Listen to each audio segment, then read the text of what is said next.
Hello friends, welcome back to my another recipe blog. आज चटपटा किबा এটা খাবলৈ মন গৈছে, সেয়েহে মই বনালোঁ পটেটো স্নেক্স। তাৰ কাৰণে মই 3টা আলু বাকলিৰ সৈতে বইল কৰি বাকলি গুচাই এনেদৰে পিটিকি ল'লোঁ আৰু কৰ্ণফ্লাৱাৰ 1 চামুচ এড কৰি দিলোঁ।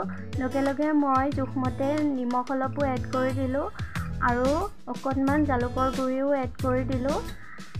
লগতে অলপ মই কাশ্মীৰী ৰেড চিলি পাউডাৰো দি দিলোঁ।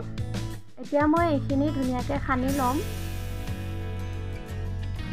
এয়া সানি লৈ মই ইয়াৰ গোল গোলকৈ বল বনাই এয়া গৰম তেলত দি দিছোঁ।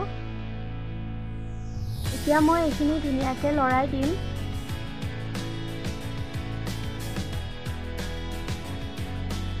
এয়া লৰাই লৰাই ভাজি আছোঁ। এয়া ফুলি ফুলি গৈছে। খাবলৈ বহুত ক্ৰিস্পি আৰু টেষ্টিও হয়।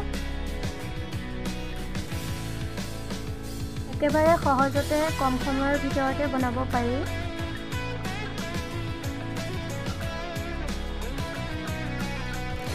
এয়া দেখিছেনে, পটেটো স্নেক্স হৈ গ'ল।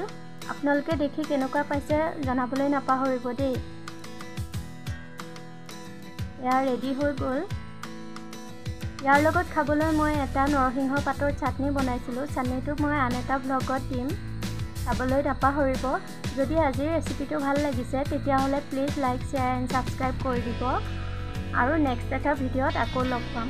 আজিলৈ আহিছোঁ।